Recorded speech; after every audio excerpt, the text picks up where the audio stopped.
اور اس کا حل کیا موجود ہے پیاری بہن کہ ویسے بھی حکم ہے کہ جب ایک انسان رات کو وضو کر کے سوتا ہے تو ایک فرشتہ اس کے سرہانے ساری رات کھڑا رہتا ہے اور اس کے لیے نیکیاں لکھتا رہتا ہے۔ تو آپ اس طرح کریں کہ آپ عشاء کو ساتھ کبھی بھی وطر نہ پڑھیں۔ یاد رکھیں وطر عشاء کی نماز کا حصہ نہیں ہے۔ عشاء کی نماز پڑھیں، وطر آپ چھوڑ دیں، اس کے بعد رات کو سونے سے پہلے وضو کریں، وطر پڑھیں اور اس کے بعد بستر پر چلے جائیں۔ اس کا یہ فائدہ ہوگا کہ عشاء کے بعد سے جو ہم چھوٹے چھوٹے گناہ کرتے رہتے ہیں وطر کی نماز سے وہ سارے گناہ دھل جائیں گے انشاءاللہ تعالیٰ۔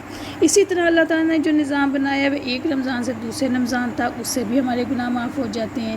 ایک حج سے دوسرے حج تک بھی ہر برائی کا چھوڑنا ضروری ہے، اس سے بھی گناہ معاف ہو جاتے ہیں۔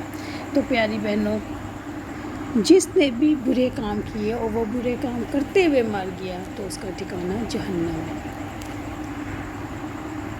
اس کے بعد اگلی آیت دیکھیں، والذین آمنوا وعملوا الصالحات، اور جو لوگ ایمان لائے اور نیک کام کیے وہ جنتی ہیں جو جنت میں ہمیشہ رہیں گے۔ یاد رکھیں جو قوم آخرت سے بے خبر ہو جائے، آخرت کو بھول جائے تو اس کی آخرت خراب ہو جاتی ہے۔ جنت میں جانے کے لیے کردار بنانا ضروری ہے، اور وہ کیسے بنے گا؟ اقرار باللسان و تصدیق بالقلب۔ جس انسان کا کردار نیک ہوگا وہ لازمی نیک کام کرے گا۔ ایمان لانا ایک مفرد چیز نہیں ہے، ایک چیز نہیں ہے بلکہ مرکب ہے، اور وہ کس طریقے سے کہ آمنوا و عاملوا الصالحات، یہ دونوں چیزیں لازم و ملزوم ہیں۔ ایمان و اعمال دونوں لازم ہیں اور جنت میں جانے کا ذریعہ بھی ہے۔ اگر ایمان رکھ کے عمل کرے گا تب ہی تو نیکیاں جمع ہوں گی، اور جو انسان کو آخرت کا ڈر ہی نہ ہو اس کا کردار گناہ گار ہو جاتا ہے۔ اس لیے جنت میں جانے کے لیے ہماری اللہ کی رحمت تو چاہیے، لیکن اس کے علاوہ آمن و ایمان لانا اور اس کے بعد نیک عمل کرنا بھی ضروری ہے۔ اور جیسا کہ میں نے آپ کو بتایا تھا کہ ہم عمل کیوں کرتے ہیں؟ اللہ کی رحمت حاصل کرنے کے لیے۔ یہ جنت میں جانے کے لیے ضروری چیز اللہ کی رحمت ہے، لیکن اگر انسان کا کردار ہی ایسا نہیں ہوگا کہ وہ اللہ تعالیٰ کو خوش کر سکے تو پھر اللہ کی رحمت کیسے حاصل کر سکے گا؟ ایسا تو نہیں نہ ہو سکتا کہ انسان کا ایمان اسلام ہو اور کردار ہی نہ ہو۔ یقیناً جو حقیقی ایماندار ہوں گے اس کے کردار پر بھی اس کا ایمان اثر کرے گا۔ اگر انسان اچھا کام کرے گا تو اس کا ایمان بڑھے گا، اور اگر انسان برے کام کرے گا تو اس کا ایمان کم ہوگا۔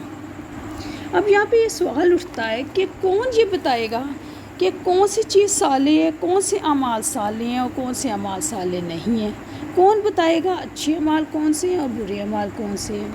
لوگ یہ کہتے ہیں کہ معاشرہ بتاتا ہے، لیکن یہ بات غلط ہے، قرآن کے اصول کے خلاف ہے۔ قرآن کیا کہتا ہے؟ قرآن کہتا ہے پاک اور ناپاک لوگ کبھی بھی برابر نہیں ہو سکتے۔ اگر ناپاک اعمال تمہیں پسند آنے لگے اور عام ہو جائے، ہر طرف لوگ ناپاک اعمال کر رہے ہیں، تو کیا یہ اللہ کے ہاں منظور ہوں گے؟ کبھی بھی نہیں ہو سکتے۔ جو انسان نیک کام کرتا ہے، نیکی کو پسند کرتا ہے، پاک رہنا پسند کرتا ہے، یقیناً وہی اللہ کی رحمت کا مستحق ہوگا۔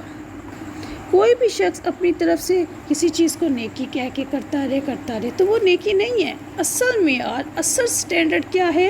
جو حضرت محمد صلی اللہ علیہ وسلم ہمیں بتا گئے کہ نیکی یہ ہے، نیکی کا یہ معیار ہے۔ اب ہم اس نیکی کے معیار پہ پورا اتریں گے تب ہی ہم اس نیکی کا اجر پا سکتے ہیں۔ کسی بھی عمل کی قبولیت کے لیے دو بنیادی چیزوں کا ہونا ضروری ہے، لازمی طور پہ ان کو آپ نوٹ ڈاؤن کر لیں۔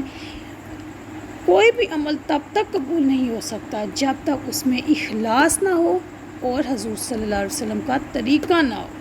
اخلاص سے مراد ہے کہ خالص کی خالص وہ دین اللہ تعالیٰ کے لیے، اللہ کو خوش کرنے کے لیے، اللہ کو راضی کرنے کے لیے وہ عمل کرے، اور کس طریقے پہ عمل کرے؟ جو طریقہ حضرت محمد صلی اللہ علیہ وسلم نے بتایا۔ دونوں شرائط ضروری ہیں، ایک کے ہونے سے کام نہیں بنتا۔